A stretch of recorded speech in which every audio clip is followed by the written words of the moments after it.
दोस्तों, बालक अवस्था में ही चरपटीनाथ जी ने भगवान विष्णु जी, भगवान शिव जी और देवताओं के राजा इंद्र और उनके सेना को अकेले ही युद्ध में पराजित कर दिया था।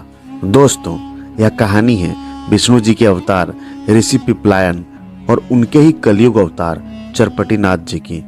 ऋषि पिपलायन ने कलयुग में चरपटीनाथ के रूप में जन्म लिया था। चरपटीनाथ नवनाथ संप्रदाय के 9वें तथा आखिरी नाथ थे। इनके जन्म के साथ ही नवनाथ संप्रदाय पूर्ण हो गया था। बालक अवस्था में ही चरपटीनाथ जी ने भगवान विष्णु जी, भगवान शिव जी और देवताओं के राजा इंद्र और उनके सेना को अकेले ही युद्ध में पराजित कर दिया था। असल में यह सब भगवान शिव जी और भगवान विष्णु जी की लीला थी। तो दोस्तों, यह युद्ध कैसे हुआ, क्यों हुआ, यह हम आज की कथा में जानेंगे। चरपटीनाथ अपने बालक अवस्था में ही भगवान शिव जी और भगवान दत्त को प्रसन्न कर चुके थे और उन्होंने भगवान शिव जी और भगवान दत्त से 64 कला और 14 विद्या सहित शास्त्र, पुराण, योग, कर्म तथा सारी सिद्धियां प्राप्त कर ली थी। वैसे ही उन्होंने अपने ही संप्रदाय के गुरु मच्छेंद्रनाथ जी से साबरी विद्या का ज्ञान प्राप्त कर लिया था। दोस्तों, इन सब सिद्धियों में साबरी विद्या सबसे अनमोल और उच्च सिद्धि थी। यह सिद्धि किसी भी देव, दक्ष, यक्ष, गंधर्व किसी को भी प्राप्त नहीं थी, बल्कि पूरी सृष्टि में केवल नवनाथ संप्रदाय के नवनाथ ही इस सिद्धि को प्राप्त कर पाए थे। दोस्तों, यह विद्या प्राप्त करने के बाद चरपटीनाथ लोक कल्याण में लग गए और उन्होंने छोटी आयु में ही अपना बहुत बड़ा शिष्य संप्रदाय निर्माण कर लिया। एक दिन चरपटीनाथ स्वर्गलोक जाते हैं। वहाँ उनकी भेंट महर्षि नारद जी से होती है। चरपटीनाथ जी नारद जी से एक ही समय पर किसी भी लोक में जाने की सिद्धि प्राप्त कर लेते हैं। उस सिद्धि के अनुसार चरपटीनाथ एक ही समय, एक ही क्षण में स्वर्गलोक, भूलोक या मृत्युलोक में कहीं भी आ जा सकते थे। सिद्धि प्राप्त करने के बाद वो उनका अभ्यास करते हैं। एक दिन महर्षि नारद जी देवराज इंद्र के पास भेंट करने जाते हैं। तब देवराज इंद्र अपने राजा होने के अहंकार में महर्षि नारद जी के बातों पर लक्ष्य नहीं देते हैं तथा महर्षि नारद जी से अपमानजनक बातें करते हुए महर्षि नारद जी को अपने महल से निकाल देते हैं। यह घटना होने के बाद नारद जी क्रोधित हो जाते हैं और भगवान इंद्र से बदला लेने की ठान लेते हैं। वहां से आते ही नारद जी चरपटीनाथ जी के पास आते हैं और उनसे कहते हैं, आज मैं आपको स्वर्ग की सबसे सुंदर जगह दिखाने ले जाता हूँ। और नारद चरपटीनाथ जी को लेकर स्वर्ग के नंदनवन में आ जाते हैं।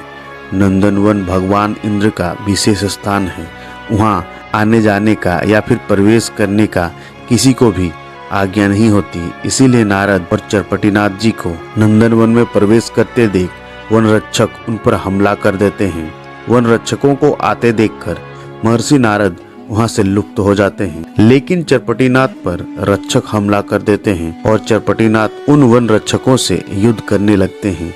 युद्ध में वन रक्षक कमजोर पड़ जाते हैं और डरकर भगवान इंद्र के पास आते हैं। भगवान इंद्र के पास आकर वो सारी घटना इंद्रदेव को बताते हैं। यह सुनकर इंद्रदेव देव सेना को भेजते हैं, लेकिन चरपटीनाथ देव सेना को भी युद्ध में पराजित कर देते हैं और उन्हें अपने पास में बांध लेते हैं। यह देखकर भगवान इंद्र जान लेते हैं, इस योगी का सामना मैं अकेले नहीं कर पाऊंगा। अतः इंद्र भगवान शिव जी और भगवान विष्णु जी की पास सहायता मांगने जाते हैं। स्वर्ग पर आक्रमण यह जानकर भगवान शिव जी और विष्णु जी इंद्रदेव को युद्ध में आने का वचन देते हैं। इस प्रकार भगवान विष्णु और उनकी 56 कोटि विष्णु सेना तथा इंद्रदेव और उनकी देव सेना और भगवान शिव जी और उनके गण के साथ नंदनवन के तरफ मुख करते हैं। इतनी बड़ी सेना अपनी तरफ युद्ध के लिए आ रही है, यह देखकर चरपटीनाथ साबरी विद्या के वज्र अस्त्र से अपने शरीर को वज्र का बना लेते हैं। युद्ध की शुरुआत हो जाती है।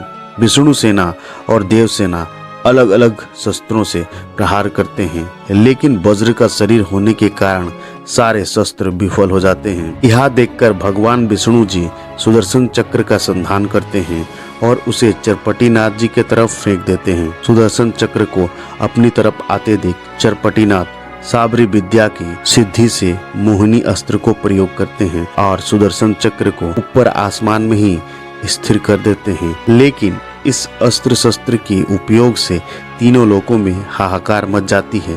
तभी इंद्रदेव अपने धनुष पर ब्रह्मास्त्र का संधान करते हैं। यह देखकर चरपटीनाथ जी सोचने लगते हैं, इंद्र ने ब्रह्मास्त्र का प्रयोग किया और मैंने उसे रोकने की कोशिश भी की तो सारे सृष्टि का विनाश हो जाएगा।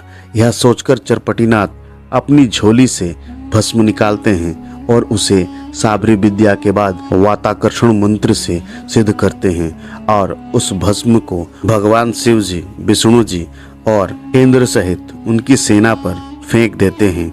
वाताकर्षण मंत्र के कारण शिव जी, विष्णु जी और इंद्र समेत सभी मूर्छित हो जाते हैं। यह सब देखकर ब्रह्मदेव भी वहां आ जाते हैं। पिपलायन ऋषि के पिता होने के कारण ब्रह्मदेव चरपटीनाथ जी से अपना अस्त्र वापस लेने की आज्ञा देते हैं। ब्रह्मदेव की आज्ञा से चरपटीनाथ अपना अस्त्र और मंत्र वापस ले लेते हैं और संजीवन मंत्र का उपयोग करके सभी को पुनः जागृत कर देते हैं। यह सब देखकर महर्षि नारद भी वहां आ जाते हैं और इंद्रदेव को कहते हैं, देखा इंद्रदेव, एक महर्षि का अपमान करने का दंड क्या होता है। यह सुनकर इंद्रदेव को अपनी गलती का आभास हो जाता है और त्रिदेवों सहित चरपटीनाथ और नारद जी से क्षमा प्रार्थना करते हैं। तो दोस्तों, यह कथा आपको कैसे लगा कमेंट में जरूर बताइएगा। इस वीडियो में बस इतना ही। तब तक के लिए धन्यवाद।